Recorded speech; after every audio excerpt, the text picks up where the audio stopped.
Good evening, everyone, and welcome to this webinar. My name's Tim from the CSA Network UK, and we are here to talk about no dig. We're going to dig deep into no dig, specifically at a market garden scale. How do you make it work? Is it possible at all? What's the science and everything else? This is part of a series of webinars funded by Farming the Future in partnership with the Land Workers Alliance, the Organic Growers Alliance, and the Seed Sovereignty Programme. And it is being recorded and will be available on the website afterwards. We'll send you all a link so you can see it there. We've got an amazing panel and they're here to speak, not me. So I will let them introduce themselves. We'll do a whiz round, but just one final time to say, if you've got a question at any point for anyone, put it in the Q&A or whack it in the chat.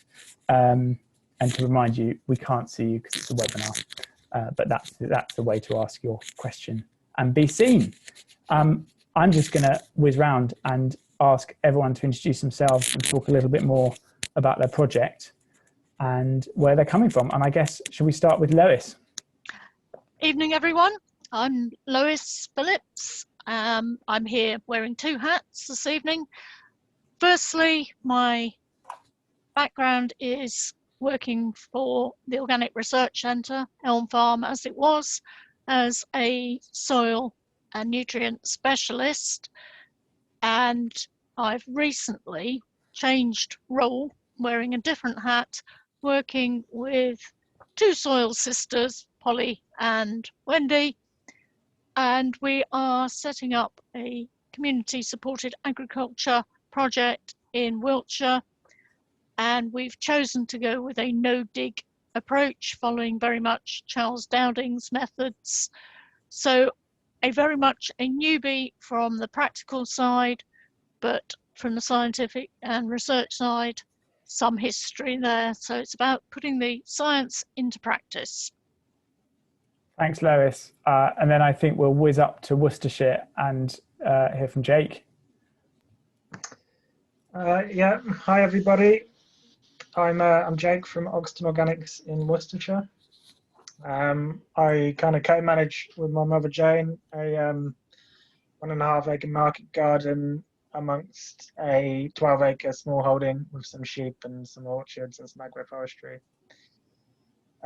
They started the farm about 30 years ago, so they've got like quite a history of growing organically, and then we did a no dig transition starting about 5 years ago.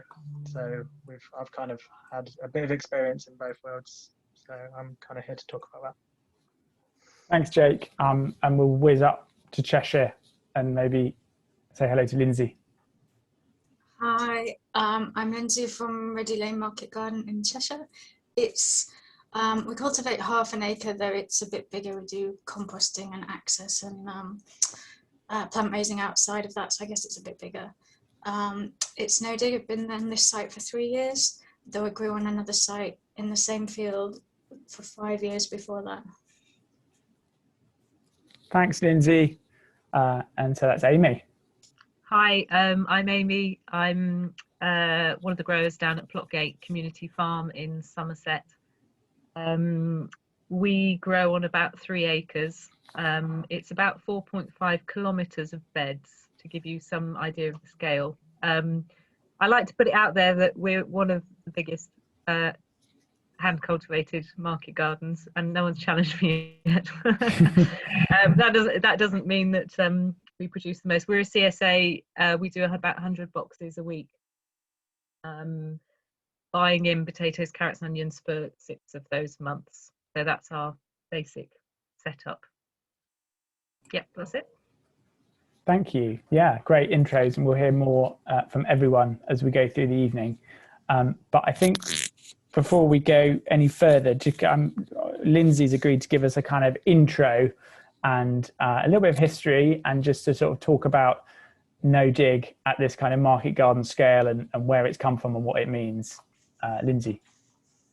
So yeah, what is no dig? So I think I hope I'm right that no dig kind of comes from Fukuoka in One Straw Revolution, kind of looking at natural practices, not adding artificial fertilizer and not tilling the soil, and realizing that these practices weren't really helping the other farms around him. He was a farmer. So, and it's kind of been built on by permaculturists, and in this country, Charles Dowding really pioneers this. So the idea is you don't till the soil, you leave all the soil life relatively intact, and you kind of save your labor. You're not digging a bed over, you're not having to leave space for a tractor, you're not using all this equipment, and you're also not bringing weeds up to the surface. And it is a good way to, or it certainly is for us, for dealing with perennial weeds. We have quite bad couch grass. But obviously we're commercial, so we're not using artificial fertilizers, and we're not digging in manures or other green manures. So you have to add fertility, and it's really done by just putting mulch on the top of the beds, and the creatures kind of pull it down for you. You could use anything to mulch. You could use manure or leaf mold, homemade compost. Often commercially we use green waste compost, and I think Jake's going to talk a bit about that as well.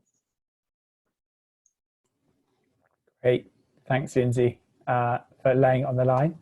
And then we're going to go next to Lois, just to kind of carry on with the introduction from a soil scientist point of view, to tell us a bit more about what's going on in a science point of view with our no-dig soils. Lois. Hopefully you can now see a screen. Right, so what are we trying to achieve here? As I say, we're a very new community growers. Our ambition, really, and I hope everybody agrees with us, is that we want to grow healthy plants for everybody to share with. For that, I've gone back to the idea of healthy soil produces healthy plants, which produces healthy humans and leads to a healthy environment. We've chosen the no-dig system. As Lindsay said, we've looked at sort of wanting to make life easy for ourselves. Got a lot of land or a lot of soil to turn over, not as much as some of you, but we have just starting out. But we want to be water retentive, but not too much, so we want some drainage in there. We also want as few weeds as possible. So why have we chosen that? You can see from what you've got on the slides there now, is that we have a soil which is prone to capping. It's reasonably freely draining, and we want to work with nature and work with our biology. Our chemistry is not too bad. We've inherited the soil from a lay arable management regime. We've got a pH of around about 6.8, and we've got relatively high organic matter. So our cropping, we want to build on our biodiversity. Now we've got, thanks to the Royal Society, I've borrowed their slide here, but I'm going to be focusing on the two characters on the top left-hand side of the screen. These up here, can you actually see if I'm pointing up there? We've got, this is the root fungi, mycorrhiza, which are associated with roots, and then on to its right you've got decomposition fungi, both of which we are going to be sort of reliant on in a no-dig system. The reason why no-dig, the mycorrhizae, the fungi side of it, we've got some examples there, that very fine netting, and the actomycins down here. They need to grow and establish their network. They are the soil highway, if you like, and they're contributing to carbon transformations, locking up carbon, but also helping with nutrient cycling. They have a lot of sort of symbiotic relationship between the fungi and the root hairs of the plant, and this makes things like phosphate, more readily available. And they also help with soil structure. Obviously, if you go into a lot of cultivations there, those fungi, those communities are going to have to rebuild themselves every year. So that is our sort of idea for wanting to work with nature and give our below ground organisms a chance to help us. And finally, we've gone from a standing start to setting up this new bed system, very much based on Charles Dowding's approach. We've got wood chip paths, so the outer paths have been put on top of cardboard to have weed suppressant from coming in from the surrounding field. We've then got a bed area laid out here. We had an overwinter cover crop of mustard over the winter, and we've now got on the bed, we've utilised some waste wool and some well-rotted farmyard manure, and we have started to grow. We've got our broad beans up and running in there, and going to leave you with the idea that within 1 teaspoon, I'm sure these figures have been floated around quite a lot, but within 1 tablespoon of healthy soil, you've got as many microorganisms as there are people on the planet. So I will leave that as a thought to share with you, and hopefully promote some discussion a bit later on. Thanks, Lois. I love that that fact about the soil in the spoon. Hard to get your head around. So I think now's the time to delve into the practicalities even more, and go down to Plotgate and hear how they do, how they get on in Plotgate with all their kind of magical tools and contraptions and techniques for growing effectively. Amy.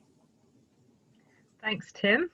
I'm just going to share my screen. So this is a nice aerial of the growing space at Plotgate. And I'm just going to take you through some slides. So we're very much on a garden basis. We've got what we call sort of 5 different gardens. Each one's about ½ an acre, and obviously we've got the reservoir there at the top as well. How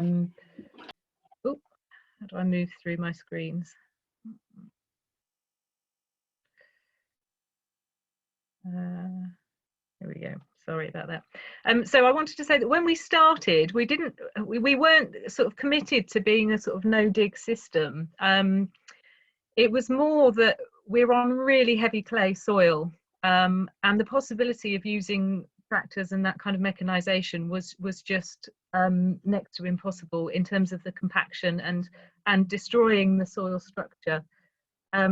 This is the first garden that we put in February 2013. We run on kind of contoured beds a lot of the time for water management reasons. Anyone on clay will tell you that the other feature of clay is that the water forms a little river and slides straight off the top of your soil, and 10 centimetres down it's dry as a bone.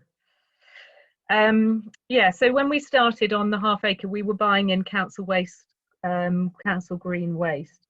We were able to get that at about £17 a tonne, going to pick it up from the local site. It's now about £36 a tonne, and actually the scale we're on now means that that just doesn't kind of add up for us. So we have a system, we have quite a good relationship with some of the small farms in the village who bring farmyard manure down to the site, and we mix it with wood chip from local tree surgeons. And making compost is quite a big part of our operation, and we do have a small tractor with a front loader and a trailer for making that happen. The other thing that we introduced was our little cooney pigs.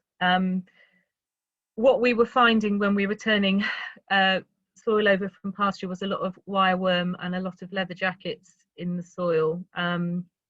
And having the pigs on the gardens before we created a new garden helped to kind of clear that up, but also just to get rid of some of the grass.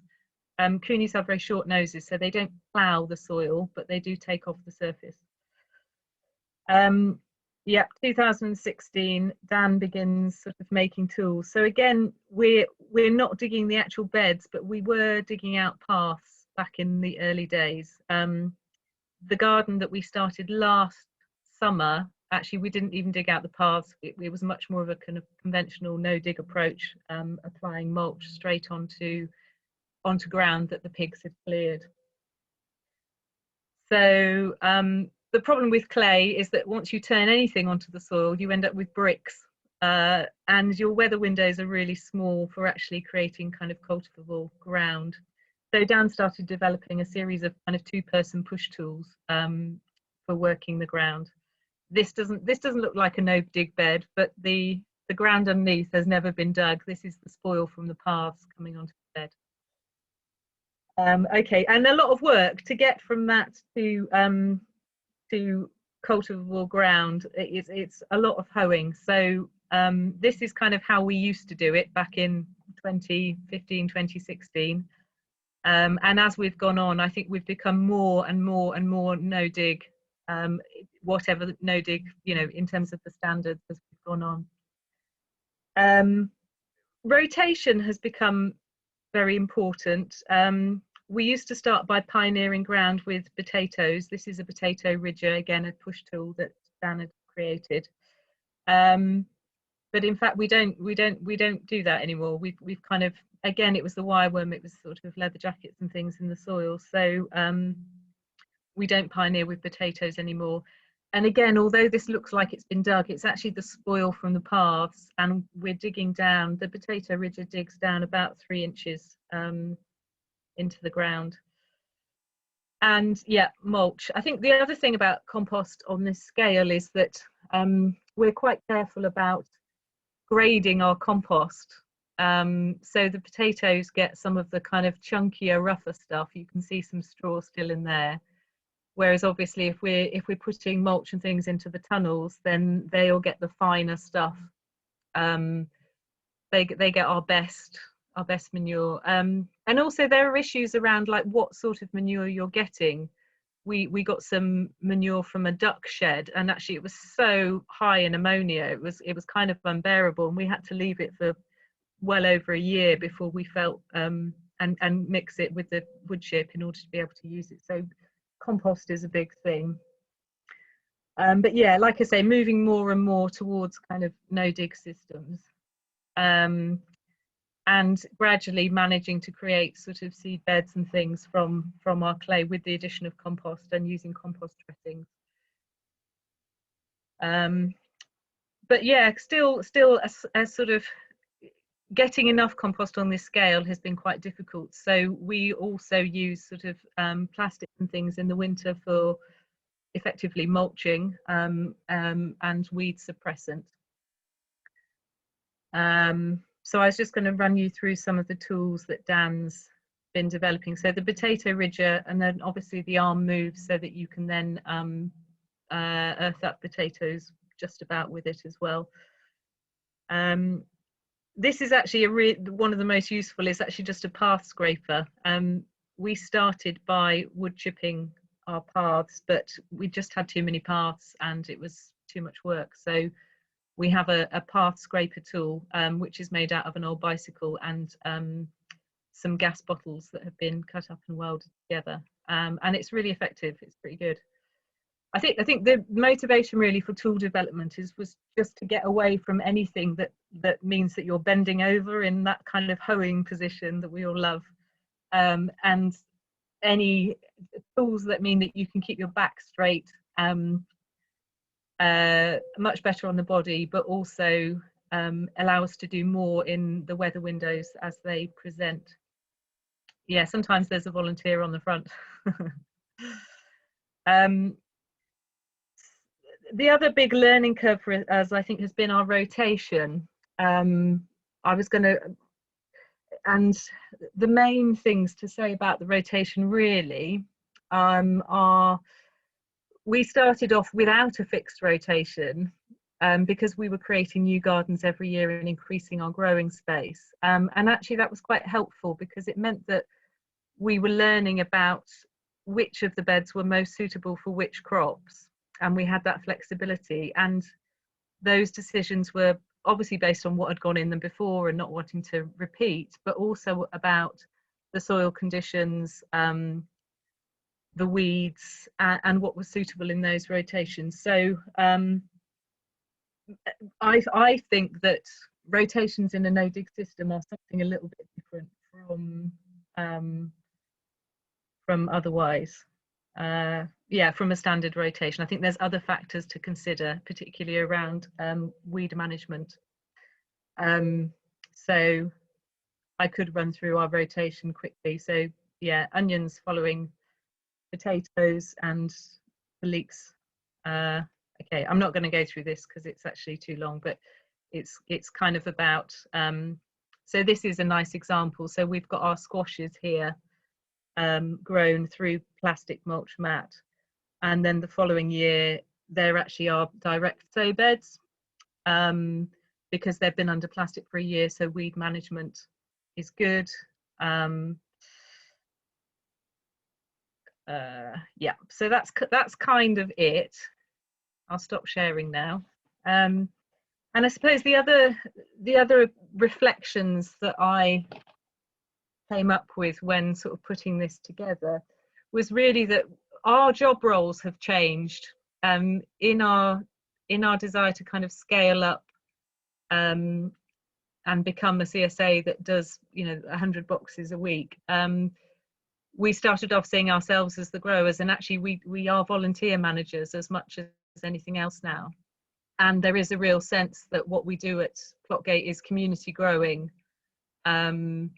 We're not effectively contractors. It's very much about working with people. No dig saves a lot of time, but there is a labour involved in not using or choosing not to use mechanisation. And also I think not having mechanisation in the gardens actually creates a really kind of peaceful working environment for people, and a safe working environment for people. So it feels to me that the choice not to mechanise and to work towards kind of no dig systems has really been about focusing more and more on people and on community. That's it. That's all I was going to say. I'm sure there'll be questions. Thanks, Amy. I've got so many questions myself, but I'm going to rein myself in until a bit later. And don't forget, if people who are watching have questions, put them into the Q&A tab on the bottom, and we will try and get through as many as we can at the end. But before we do that, we're going to go back to Worcestershire and Jake at Oxton Organics, who's going to tell us a little bit more about nutrient loads and soil obesity and what that even means, because I'm not sure I know. So, Jake. Yeah, okay. Cheers, Tim.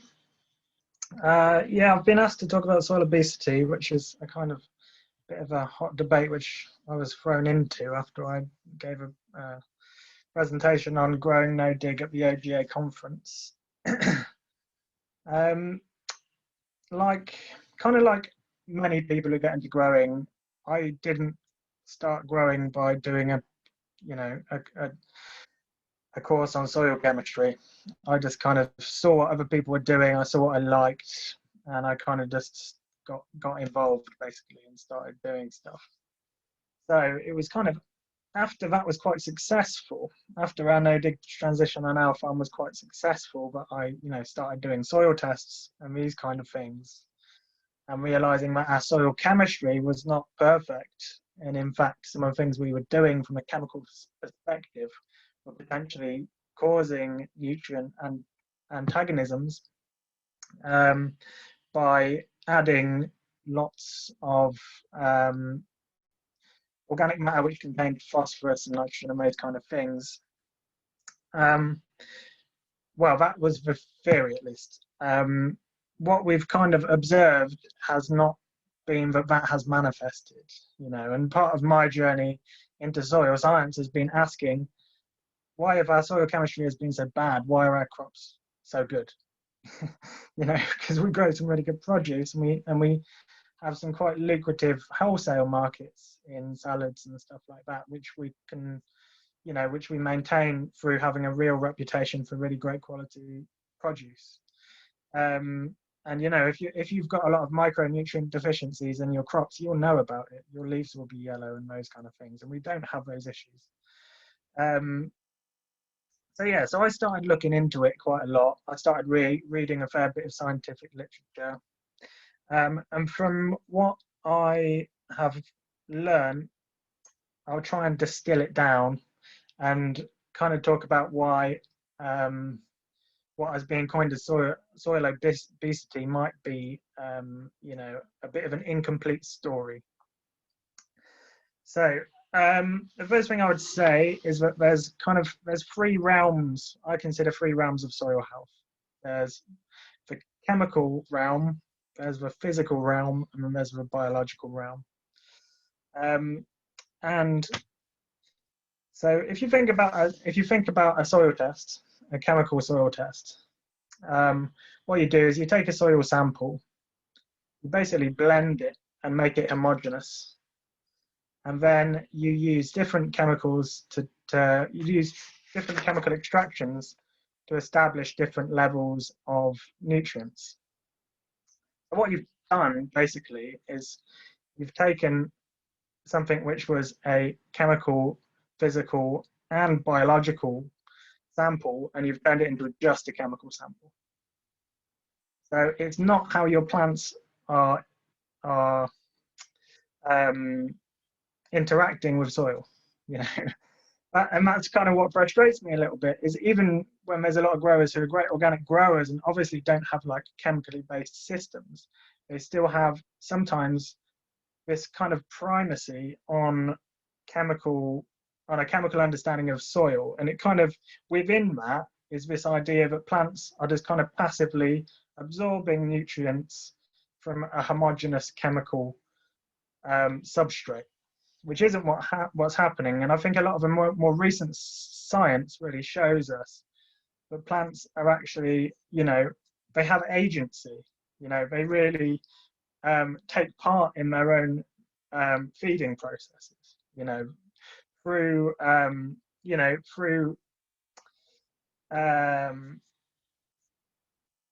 interacting with like a vastly diverse, like Lois has said, like a vastly diverse ecosystem, you know. And it's these relationships that can really like foster optimum plant health. That's something that I think come up a lot in my research, is that it's really the relationships, not necessarily just the chemistry. It's the actual biological relationships. And something that I would say is that biology can mediate, and it can kind of buffer imperfect chemistry. But chemistry can't do the same thing for biology. You know, those biological relationships are absolutely integral to plant health.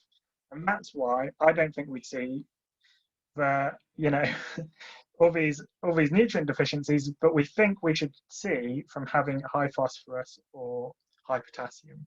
And phosphorus in particular is something that I've looked into quite a lot, because it's something that we have a lot of apparently in my soils. You know, in our tunnels we're at P9, which is, as I've been told, is the highest the index goes. You know, we're pretty much off the scale in phosphorus. And when I showed my soil tests to the AGA conference, you know, I heard some audible gasps when they saw our kind of phosphorus levels. You know, And I was a bit worried. I was a bit worried. I thought, have we messed things up? But as I've said, our crop health seems to be improving year by year. So there's a few things I would say why I think no dig is good for biology. And this is something that I think is maybe a counter argument against the whole soil obesity idea. And in the scientific literature, humified organic matter is good for biology. It's pretty conclusive that humified organic matter is very good for biological activity. People say too much organic matter is bad. I've not seen any scientific literature which says that. And certainly if you look at soils in kind of wild states, or in like non-agricultural soils in your area, you'll almost certainly see a lot more organic matter than you do in agricultural soils in your area. So that's one thing which I would say. Also, reduced soil disturbance is pretty conclusively good for microbes, like Lois said. A lot of fungal networks, a lot of microbial relationships can't happen with constant disturbance. So that's something that we need to try and reduce in our cropping. I'll say a few specific things about phosphorus. I know I haven't got much time, but one of the things that I found in researching phosphorus in particular is that there is some research which suggests that in well aggregated soils, which is aggregation is another proxy for microbial activity, in well aggregated soils, phosphorus availability was often overestimated, because a lot of that phosphorus is in those aggregates, and those aggregates aren't necessarily soluble, but even in the tests they show up as they are. So if you've got well aggregated soils and you're showing high phosphorus, that phosphorus might not be available. And another thing that you get that I've been kind of challenged on is leaching from having high nutrient levels. And the one thing I would say about that in phosphorus in particular is that if phosphorus is leaching so much, then how come it's accumulating? It just doesn't make sense to me. But if our phosphorus is going up, and we haven't actually bought in any compost or done much mulching in the past year or two, just because our system's kind of changed, and the mulches for us were quite a transitional tool. But our P is still it's still high. It's not going anywhere. It doesn't seem to me like it's leaching. I don't see how it could be leaching and staying at those levels. And actually, our garden started with very high P, because I think that's probably because we're in floodplain. Yeah, and another thing I would say about phosphorus in particular is in a lot of scientific literature, there is a link between increased phosphorus availability in soils and biological activity. So if in your soils, if you're seeing increased phosphorus activity, increased phosphorus availability, it might not just be that you're adding a lot, it might be that the microbes are making more phosphorus available, and it's kind of showing up in the soil tests a bit more. So I'll leave it at that for phosphorus. Yeah, I'll just say a few things about soil testing. So should you do soil tests? I would say yeah, of course, do a soil test, but just remember that it's one tool in a whole range of tools we have for decision making, essentially. And I would say, personally, I would use it as a troubleshooting tool if I'm seeing issues in my garden. If you're starting a garden, for sure, get a soil test. And, if you're worried about nutrient antagonisms, do some tests with different mulches and see how things work out. For us, as like a canary down the mine of very high phosphorus and very high nutrient loads, I can say that, at least we still grow really great crops. So I wouldn't necessarily let it put you off. And also I think another caveat to this whole conversation is that agricultural soils are generally quite depleted of organic matter in many instances, not in all instances, of course. So, you know, and phosphorus availability is often very low. So I wouldn't necessarily let that stop you from mulching. And yeah, and another thing I would say as well is that I don't actually think that no dig necessarily means heavy compost mulches every year. You know, that's certainly something. This was something we did for 2 years, just to establish like quite a low weed burden to kind of kickstart our garden, to kind of kickstart the metabolism of the soil a little bit. And now we're just using tiny, like a couple of buckets on a 24-meter bed of compost, and mainly green manures, and just mowing and tarping. So very low labour, very low input, you know, and we're getting some really great results using a lot more diverse cover crops and stuff like that. So I don't think that no dig necessarily means heaps and heaps of compost all the time. You know, it definitely doesn't have to. That's not something that we're doing anymore. And I'd just like to finish by talking about like the soil obesity metaphor. You know, because as a metaphor, I would say, you know, it does indicate that the soil is a living thing. And, you know, recent research into obesity shows that one of the key indicators in obesity is not how much food people eat, it's actually the health and diversity of their microbiomes. So if we're worried about our soil health and our soil being obese, whatever that means, then one thing what we should be concentrating on is creating diverse and populous ecologies in our soils. And that's something which I think no dig does very well. So I'll probably just leave it at that, if that's okay. Thanks, Jake, for being very brief on what is quite a complex subject. And I've got loads of questions here, and there's a lot of questions in the Q&A. So we will come back to it, I'm sure.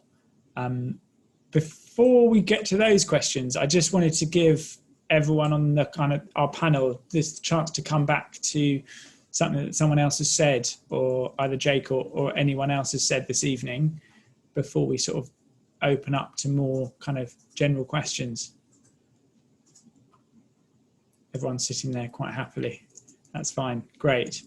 In that case, yeah, we'll move. There's a lot of questions, some of them quite technical, and some of them a bit more general.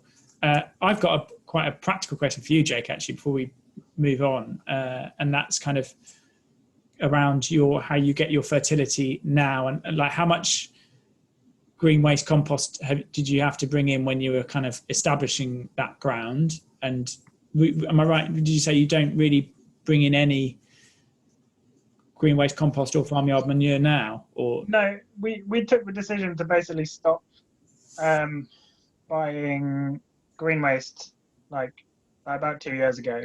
Mm-hmm. So we didn't mulch at all last year, and we used a bit of our homemade compost in our polytunnels. Before that, we did most of the garden got a 10 centimeter mulch when we established the beds. A few, kind of half of the garden got a top up the next year. We didn't get around to doing the whole garden, and after that, last year we just kind of decided we were just going to see what happens if we don't buy in compost and just try different management techniques. You know, Jane, my mum, to be honest, she's much more active in the soil management than I am.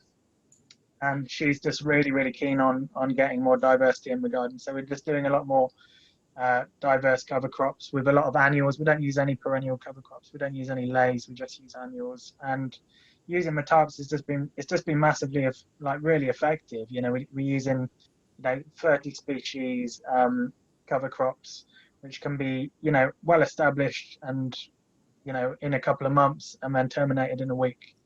And in the summer that was working really well, and we're just terminating a lot of our overwinter ones now. And with annuals it doesn't take long.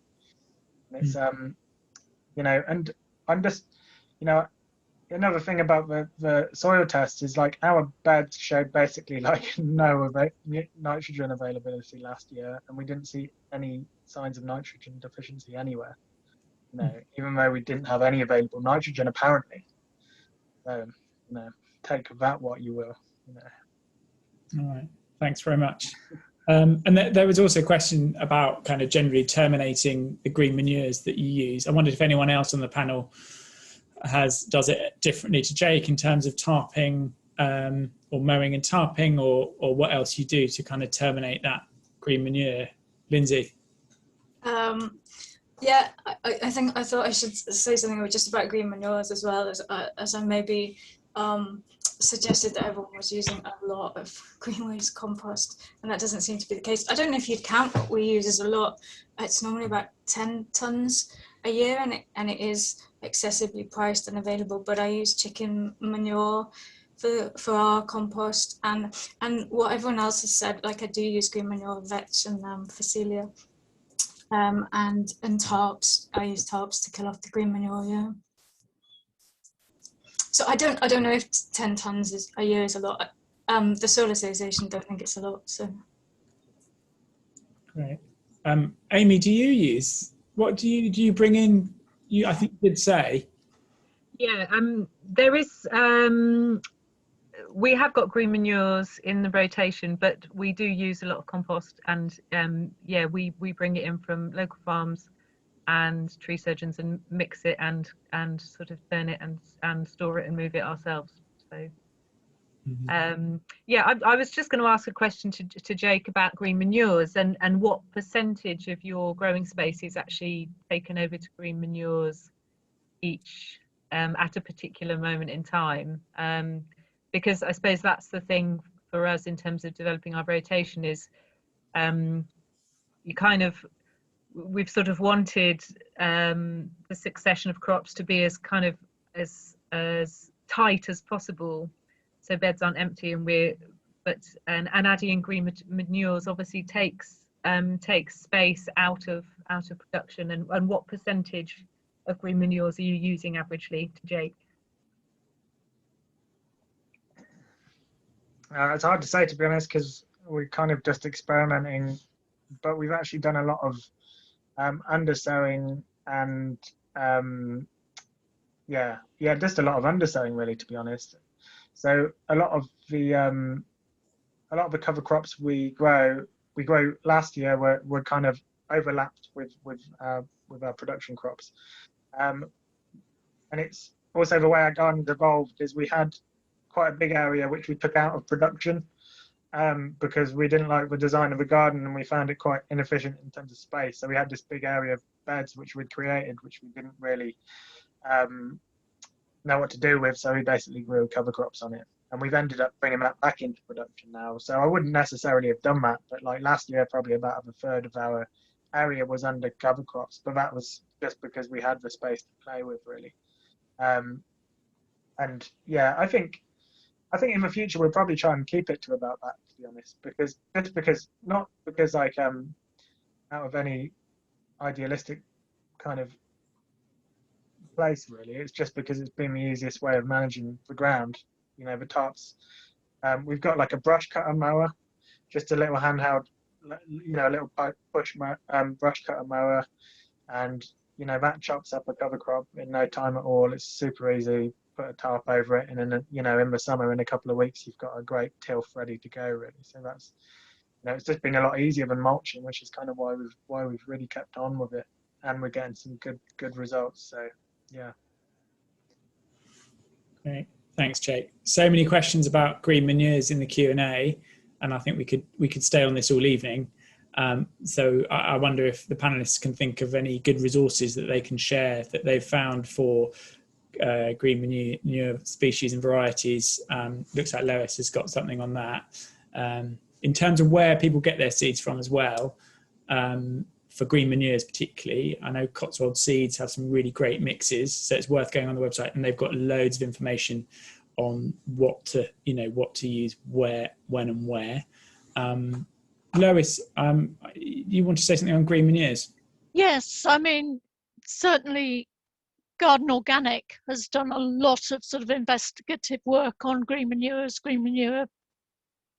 management, and also I think that if you use them as a starting point, a lot of it is probably buried in scientific literature, but I'm pretty certain that if you go back through some of their magazines, and perhaps some of Soil Association old magazines. There are articles in there.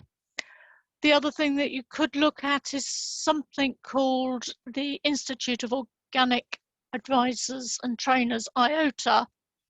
They have got a series of publications which look at things like green manure management and soil analysis. I've got to get that plug in there partly because I was involved in the soil analysis review one. But there's also nutrient management and design of systems and things. So I will try and put up the link to the IOTA website. Thanks, Lois. On compost, I just want to come back to compost because someone else has asked of it and I was thinking of it too. And that was, I probably can't find the question, but I know, Jake, you might be able to answer this. And it's around, I don't know what the Soil Association maximum limits are in terms of nitrogen and bringing in mulches too much nitrogen, especially in kind of nitrogen sensitive areas. Someone quoted what the allowance is, but I can't find it. There's so many questions. Do you know what that is? And I remember I was at the talk you gave at the OGA, and I know that came up, and you had a response to it. Yeah, it was 250 kilos a hectare in the Soil Association standards. But well, at that talk, interestingly, when I said that at the talk, one of the Soil Association inspectors stood up and he said, tell me where that is in the standards. And he's kind of right. It's not actually, and it sounds like they're even less so now, but it sounds like they aren't actually, really, I don't know how to explain this really, but it seems like it kind of depends on your inspector, to be honest. Because we've had, all our inspectors have been really supportive and haven't really looked into it that much. Even in some of the years, we were definitely over that, because I think there's two numbers. There's 250 kilos a hectare, and then I think there's, because you can basically divide that over your entire farm. So like we kind of read that as, we got 12 acres. If we've got, 100 tons of compost over 12 acres, even if we put it on 1 acre, it still counts as 250 kilos a hectare. But there is actually, I think there's another number, which I can't remember, which is actually how much you put on, per meter squared or whatever. But, it's hard really because it doesn't specify what state that nitrogen's in, because that was one of my issues with that that part of the standards is the nitrogen in compost behaves very differently from the nitrogen in fresh manure. So I think that's something that the standards should really kind of and they do, to be fair, they do say that it should be composted first, but I think it should be totally separate. Like green waste compost has very little available nitrogen. It shouldn't really be, that shouldn't be what limits it. I'm not saying there shouldn't be restrictions necessarily, but I don't think that restriction should be based on nitrogen, because I don't really think it's actually that valuable. All right. Thanks, Jake. I don't know if that answers the question. Sounds sort of it sounds like the situation is quite unclear. Like lots of things, I guess, with Soil Association, it depends on your inspector or any organic certification. I think Andy was quoting 170 or 175 kilos per hectare, which is sort of around there, but I don't know. I've got a question here for Amy. I can't find it. So to paraphrase, it was about the labour. You talked about, the way, it's quite, in one way you're saving labour, but it's quite labour intensive, your method, and the fact that it's communities coming together to grow, and you're obviously a CSA, I think, at Plotgate. So do you want to talk a little bit more about how that change towards having more labour worked? And I guess a question, and I'm sorry to the person that asked the question because I can't find your name, but my question would be, do you think it would work if you're not a CSA? So how do you do that if you don't have a community? Could you do it and be the kind of setup that Jake has got, for example? I suppose We were based at a market garden that was mechanised and did field scale crops before we came here, and I think we had an idea that we were going to do sort of developed into no dig beds, and that we could just kind of manage with 3 part-time growers.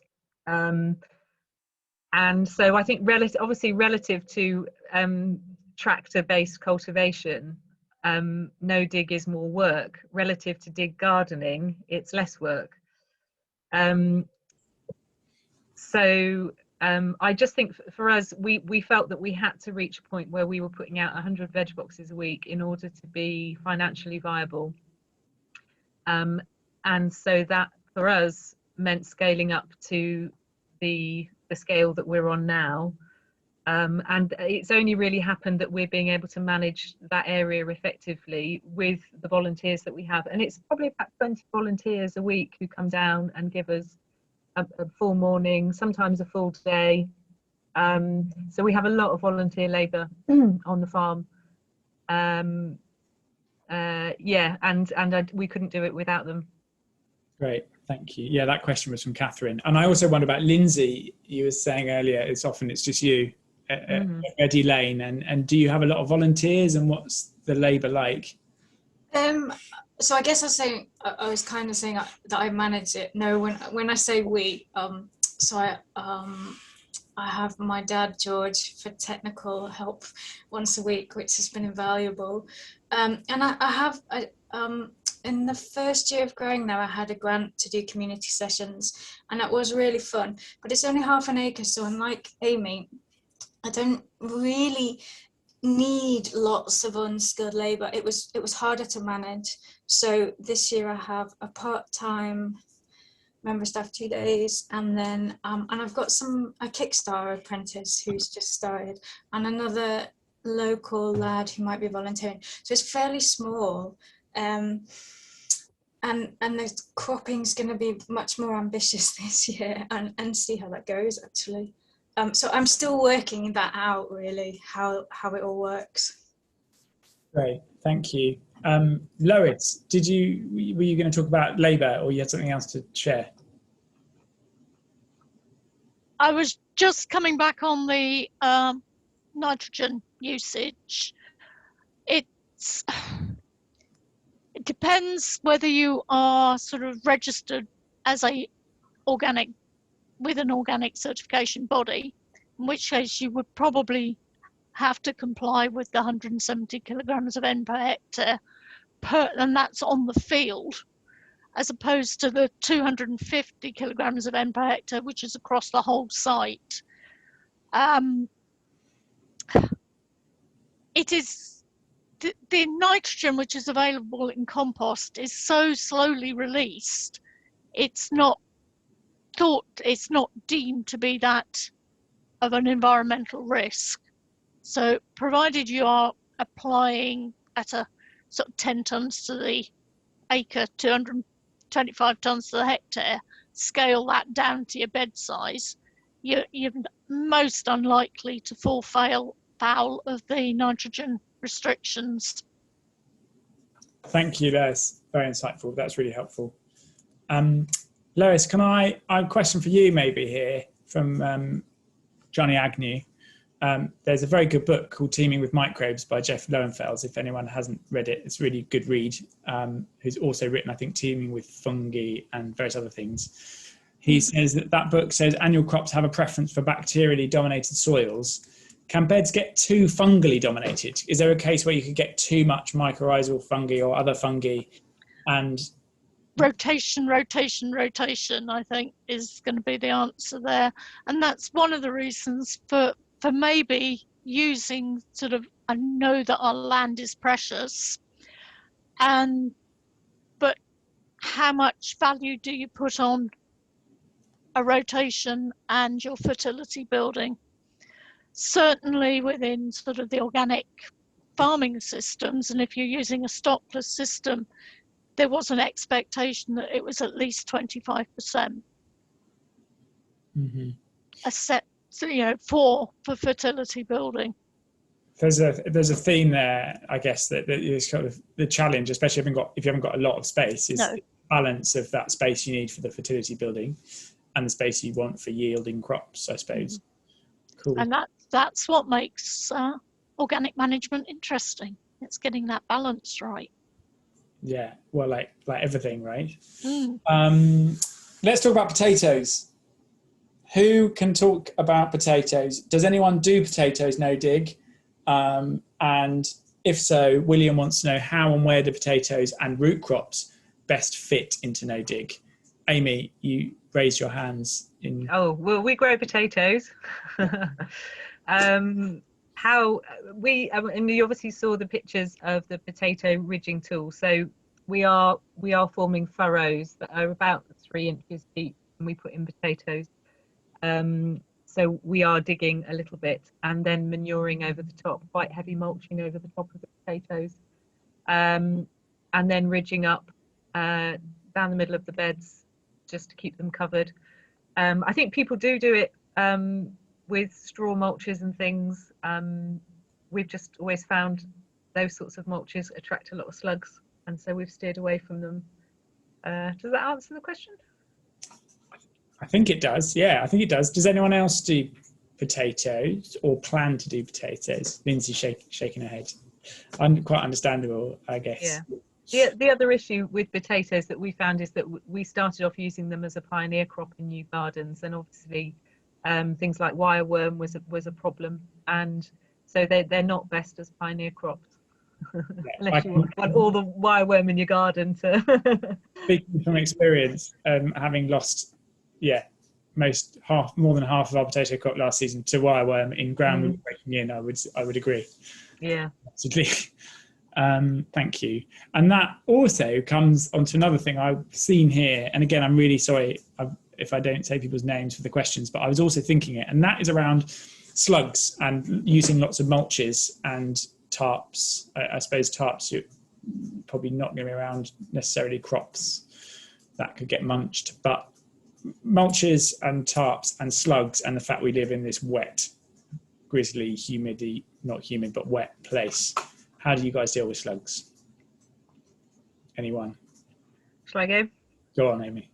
Well, I think we get asked this a lot, and the truth is that I think when you've created that mulch surface, that quite fine mulch surface in a no-dig system, there's actually nowhere for them to hide.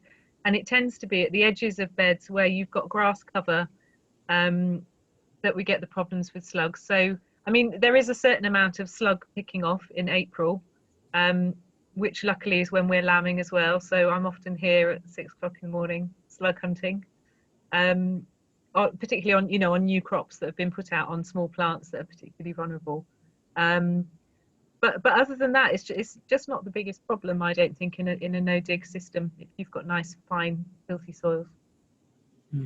Thank you. And if you've got slugs, Indian runner, it depends on your scale, but I've, on a smaller scale, more of a kitchen garden scale, had success with Indian runner ducks. As long as they're fairly established, they're amazing at going down and picking out the slugs when you let them out in the morning. Jake. Oh, sorry. I think Lindsay was first, but yeah, I'm kind of I've this year I've told myself I'm just gonna I'm just not gonna pick slugs. I'm just gonna see what happens. We did the same thing with slug pellets. We just stopped using them just to see what would happen, and we've had a few bad beds, but to be honest, it's not. It seems to be reaching a kind of equilibrium, and I do think that with slugs, there's a lot.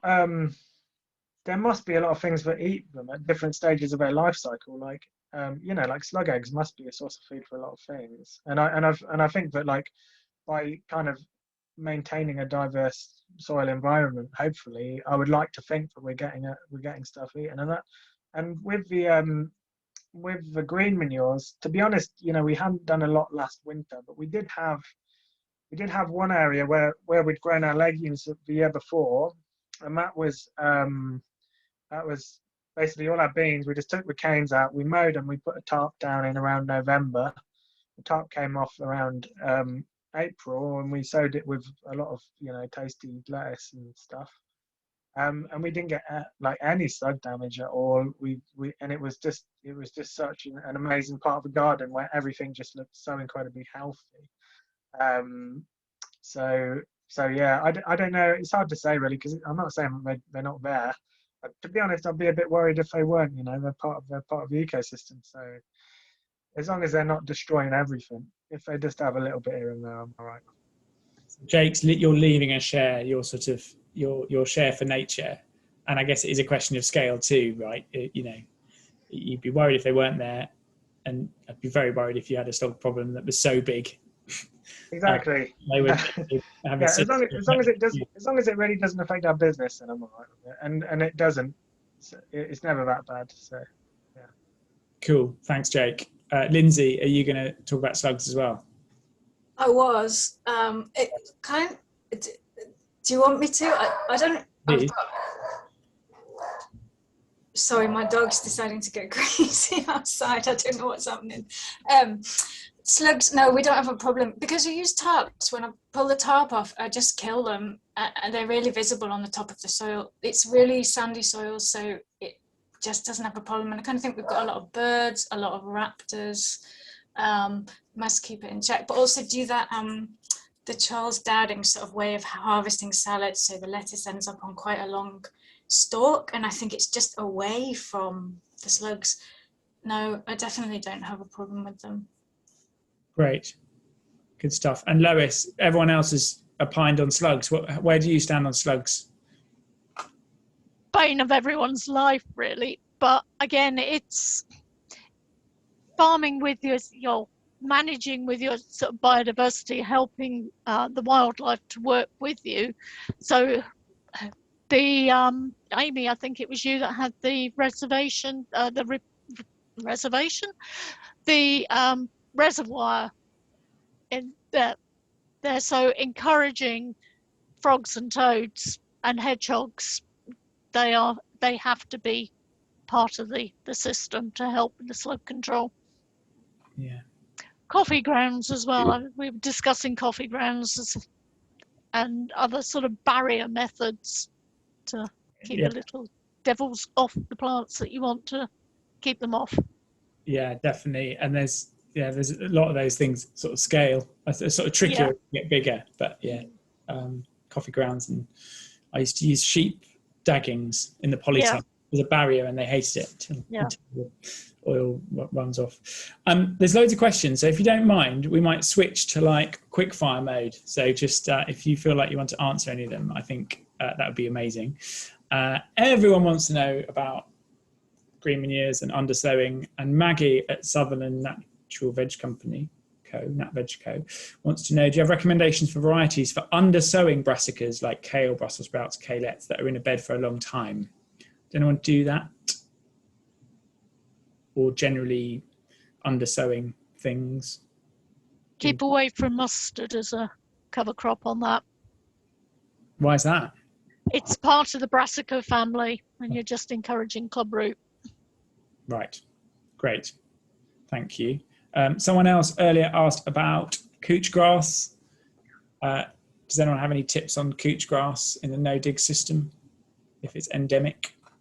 Yeah, my site had really bad couch grass, and so I built the site in the first year, and through that whole year, it was tarped. And then when we pulled back the tarps and we're ready for the season, it was generally fine. I'm really vigilant with the tarps and keeping the soil covered though. And because it's sort of a square, I don't think I could ever be totally free, because I think it can still get in from the roots. So I think it works really well with the no-dig system as long as you are covering the soil. Yeah. All I can add to that is when I was at Hawke College, we spent a lot of time digging out couch grass in a no-dig system as well. So me too. That's why I don't want to do that ever again. I've got photos of me next to mounds much bigger than me. And I also, so I grew on before I took this site, I had another site in the same part of the field, and I used a rotavator and tractors, and it was just the worst thing to have done. And now I'm no dig, and now the couch is just manageable. Right. Yeah, I just say about cooch as well. But we had loads of cooch here. My parents have been like growing with cooch for like 30 years, and within a year of being no dig, it was basically gone. And it was just by that having a heavy initial mulch, followed by like being really on the ball with hoeing every week or two. Just every little shoot was coming up. If you're just going through and quickly doing it with a team of people on a small scale, that's manageable. And within a year, you're basically cooch free. And with no dig, you can stay cooch free. So yeah, it's possible. There you go. I'm sure Charles Dowding would agree with you as well on that. So Nesta Birrell wants to know about bed prep. So what tools do you use, the process, how do you get a tilth for 1 to 2 acres? And Dom also says, does anyone use a broad fork or have an opinion on broad forking? I guess we can wrap that up with bed prep as well. Anyone feels strongly about their bed prep technique? I'd just say I think I broad forked the bed once because other people were doing it, and then I just didn't do it again. Amy was shaking her head as well. Yeah, we've never used them. Yeah, we've just never used them.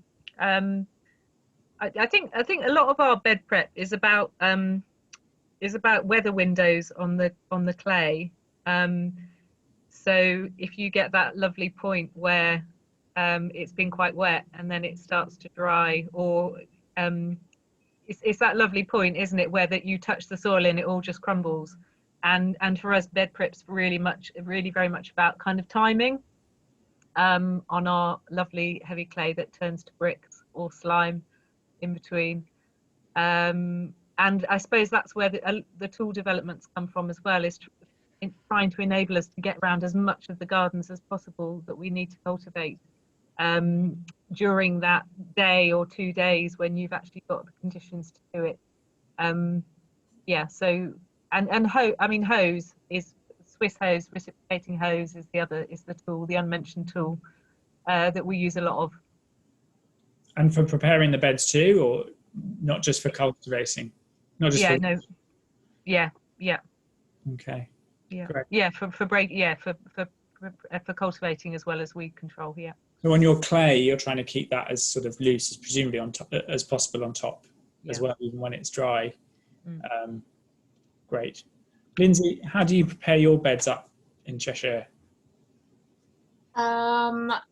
So yeah, just a bit of hoeing and raking more and more, but I do have a broad fork, a bit like Jake just said, perhaps because everyone else had one. I don't know, I found it really useful when I first set up where I put the polytunnel up. We just walked over it so much that I did think it was really useful for that. And I think where I do use it is actually where we've walked. Sometimes I move the paths. It's not beautiful wood chip permanent paths, it's just bits of Mypex, so I think it's really good when we've done that, but less and less actually, because the beds, the structure is good, it doesn't feel like it needs that actually.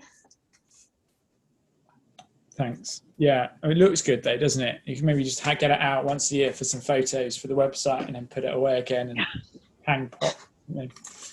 Lois, how are you with your Shalbourne community growers relatively new? Are you setting up beds for the first time, or setting up beds for the first time? I mean, we took on the site last November, so we've got a lot of learning to do, and it's useful hearing what other people are saying about tools and what works, what doesn't work. Yeah, great, thank you. Tips for managing compost on a larger scale from Charmaine. I think this person means making your own compost, but I've just noticed Jake and Amy both wanted to say something. So did you want to mention something first? No? Or were they hands up from earlier? No, sorry, I did just put my hand up just because I wanted to just talk about soil structure a little bit. I saw that there was a question about it, and I just thought it's something that's quite important, and I'd be interested to know like what other people see. Because in our first year or two of no digging, like our soil was really firm, and it was planting wasn't particularly easy. It wasn't something, there seemed to be affect plant growth at all. Our plants evolved, they were growing really well, so we kind of just went with it and developed some different tools for planting. We have seen that when we're using more green manures, the soil structure does seem to get a lot looser. So I'd just be interested, really, to hear what other people's experiences are. Mm.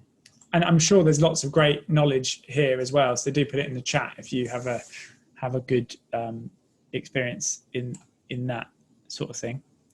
I'm going to carry on whizzing through questions. Tom and Connie, has anyone experimenting with crimping green manures and planting through? It's the kind of thing that looks really cool, and you see it kind of conferences and events, but I've never seen it. But Jake? Yeah, we did a bed last year of overwintered rye that we crimped like by hand, and it wasn't very good at all.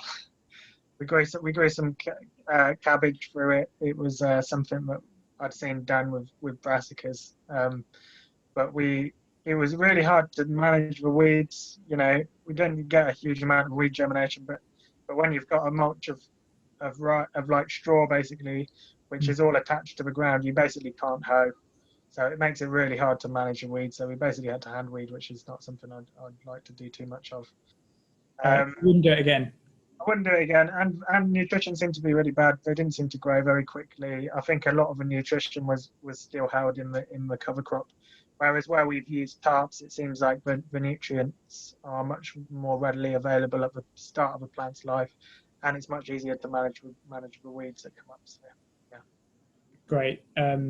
Did you say you crimped it by hand? Is that like a crimp roller that you just pulled by hand? Yeah, no, not well. We had basically like a plank with a piece of angle iron, just screwed onto it, and then a rope going from each end of the plank, and then you might have seen this quite a few people have seen it done. You basically just hold onto the rope. You have the plank under your foot. I'm going to try and demonstrate a bit like that. And then you just kind of walk along and you stamp, and you kind of push it over and stamp it, and you have to stamp really hard to try and get a crimp in it. And it's really bad on your knees. I definitely wouldn't try to do it. I definitely wouldn't want to do it on a whole garden, but yeah, it does work. It did kill it. So sounds quite labour intensive to me as well. Yeah, it was actually. Yeah.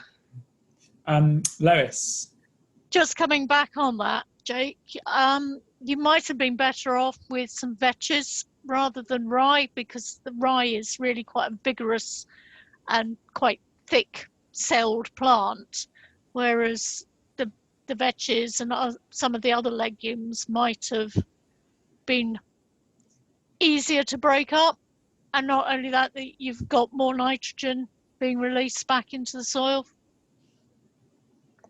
Yeah, thanks. Yeah, I think that one of the from what I've seen of people doing a lot of crimping, it seems like there's a balance between, because you need crops which stay there quite a while to get the suppressive effect on the weeds, which is why I think rye is quite a good one.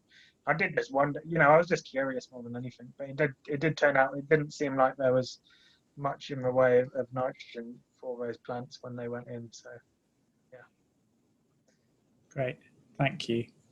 It's great having a soil scientist on the panel. It's cool. Teach every day is a school day.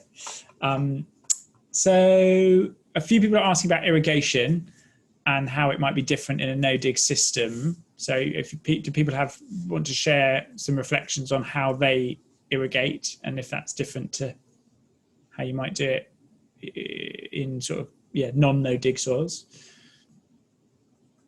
Drip lines, sprinklers, not at all. Amy, you're nodding. How do you get water to your stuff? All of the above. The mulching definitely makes a massive difference to water retention. And thinking back to 2018, when we had massive droughts, and there was great big cracks appearing in our lovely clay. The beds that were well mulched, made a massive difference. But so we use drip pipes in general, and sprinklers if it's directly sown, or plants that need watering in. We're completely off grid at Plotgate, so the water is all run off kind of solar pumps, which has been the other thing for using drip pipes is not having to have a huge pressure for running kind of soakers and things like that. Yep. Great. Anyone else want to say anything on irrigation? I guess I'm just putting in the irrigation in the polytunnel and just using trickle tape, and I think that's good for a no-dig system because you don't have to move it when you want to get your bed ready. I'm hoping it would just be there. The great thing about drip tape, which we use a fair amount of, is you're saving quite a lot of water and you're not watering the weeds, are you? So it's sort of win-win. And a bit like Amy, we don't have, we're kind of on a reservoir and it's all gravity fed, which is at the top, and solar pumps. So, because we wouldn't have the kind of pressure we needed for anything else. Cool. There's not very long left, 9 minutes. I wish we could get around everyone's questions, and I'm sorry that we haven't, and we're not going to, but we'll try and kind of whiz through if we all still have the energy, the last few quick fire questions. Compost is an interesting one. I know Jake said he doesn't bring loads in anymore. Lindsay does. What if someone's sort of starting out to try and do sort of market garden scale no dig? What's really interesting is I think it varies so much in the country how much it costs and also the quality. Have you guys got any tips on where to source it? For example, I think Amy, you said you pay something like 35 quid a tonne, and I get it for free from Exeter. I just pay haulage, and other people have said like 50 quid a tonne. How I suppose you're slightly at the mercy of where you are in the country when you're trying to source green waste. Yeah, I mean, our experience was that when we started, we could drive about 7 miles down the road with a truck and trailer and pick it up. But we were still paying £17 a tonne. But they've closed the site for health and safety reasons, and they only let registered contractors onto the site. And so you have to go through one of their registered contractors who charge you double what they get charged. And also there was a question also on quality, and there is plastics in it. It's very sterile, which is why people like it. It can be quite caustic. It can be quite harsh. I think we would always kind of leave it a while before using it. And I think the quality can vary from council to council as well. So yeah, it's worth investigating. We've just stopped using it because of cost, really. Mm-hmm. Anyone else in terms of green waste compost, or does anyone use mushroom compost? I'll just say a quick thing about green waste compost. Like, we were really lucky in that we had really cheap green waste compost, like literally 2 miles down the road. It was £3 a tonne, if you can believe that. Yeah. Like, I don't know why there's some big discrepancies on price. It was one of the reasons that it made it easy for us to establish no dig. But it was. I think it's got its limitations, definitely. Like, it doesn't seem, in our soils it didn't like incorporate particularly quickly, although it does seem to create a lot of humus. But it doesn't seem, definitely doesn't have the kind of nutrient like benefits that you get from composted manure and stuff like that, in my experience. And it can have a lot of like microplastics in it and stuff. I know that there is research out there that is suggesting that can be very detrimental to worm populations and other things. So you've got to weigh it up really in your own mind. I think that one of the things that we've been really pushing is wood chip compost. We're getting relationships with local tree surgeons and creating a compost system with wood chips, and that looks pretty good so far. So great. Well, there's a whole nother webinar there, I think, on wood chip compost and ramial compost, and which we don't really have time. I kind of want to hear all about it. Don't have time for now. Obviously, something Ian Tolhurst has done a lot of kind of work and research on, as well as lots of other people. But yeah, do go away and have a look at wood chip composting. Lindsay, you wanted to join in. I think it was Lois actually first. No, you had your hand up first, Oh, Lindsay. did I? Yeah, just on green. I think the original question was about like where to get it from if you're doing no dig, and I think you have to decide what's available and the price in your local area, and if it's not like mine's, I have had some bad quality stuff. There's a few companies here. I've had some bad quality stuff and you don't use them again, and I've just had some excellent stuff, but they have put it up from, but it was 10 quid a ton last year. It's 12 quid a ton this year. They charge for delivery, and it's always a challenge getting the delivery in. But I think if I was deciding, I think it's really site specific, and if you don't have that available, then you'd think of a different way of doing it. Yeah. Thanks, Lindsay. Lois. Yeah, coming back on sort of compost. I mean, Jake, the mushroom compost hasn't got a lot of nutrient left in it, but it's great soil structure improver. And the other thing is that make sure that your compost is at least past 100. That's the main certification accreditation. It's the industry standard.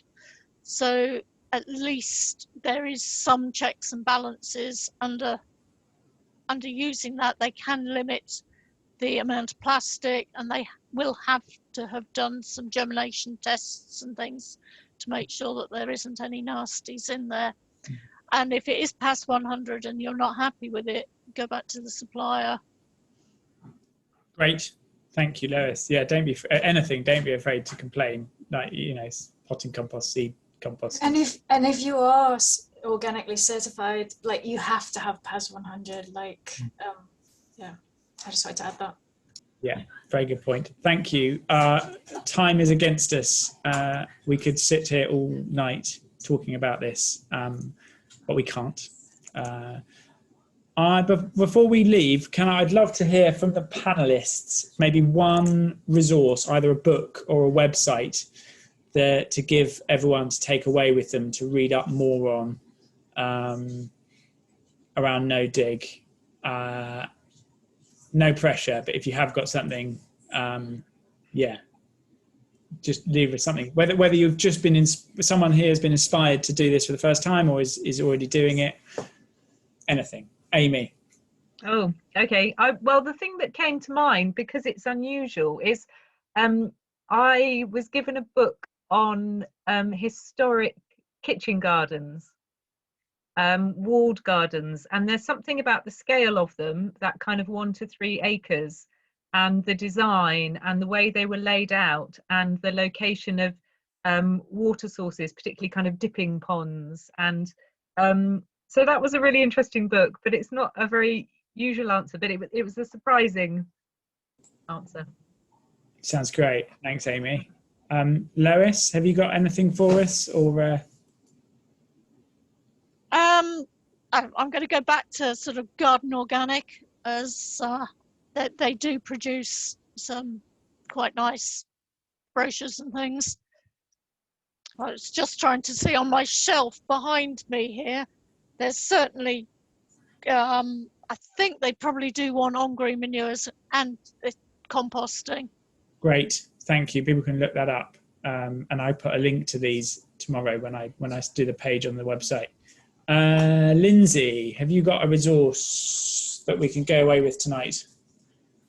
I could probably have thought of something more obscure if I'd have had more time on that, but I'm just going to say Charles Dowding's, because I just think it's so accessible to people and inspiring, and I think that's, I think that's what a good resource should be. Totally, yeah, and I'm surprised that's only the first or second time his name's come up today, tonight. But yes, absolutely, I agree with that 100%. Yeah, Everything by Charles Dowding. Jake, have you got, a lot of people have been in the chat going, oh, how can we learn more about some of the sort of soil nutrients and obesity stuff you were talking about? It's not really specific to no dig at all, and in fact, it doesn't really come up. It's actually kind of more geared towards bigger growers. But John Kemp's work, he's just got some absolutely fascinating material out there. He's got some research, some interviews with some really amazing researchers. I'd definitely recommend the Regenerative Agriculture podcast with John Kemp. You find the one about endophytes and listen to that, and that will just blow your mind. It just talks about how plants are like telling bacteria to go out, find some nutrients, and then coming back into their roots and absorbing them. And they're like plants are farming microbes. It's interesting anyway. It blew my mind when I listened to it. So I definitely recommend that. Amazing. Thank you, Jake. And it is 8:30, so I think we'll probably call it a day. Thank you, everyone, for bearing with us for the last hour and a half or so, talking about No Dig. There's so much more to do. Go away and read on it, and it sounds like we might have to do another one soon to carry this on. Thank you, Lois, Jake, Amy, and Lindsay, for your time this evening and your expertise for joining us. And thank you to Farming the Future for funding this series of webinars. The next one in the series is going to be on Wednesday, the 28th of April, and it's the Turn of the Land Workers Alliance, title to be confirmed. So watch this space. But if you love this kind of thing, then put it in your diary and join us on the 28th of April. And don't forget the CSA network. If you don't know about our network, please do check us out, CSA Network UK online, and think about joining us if it applies. Thank you so much. Good evening, and we'll see you all again soon. And if the panelists want to hang on, we'll do a quick debrief once everyone's left. Thank you.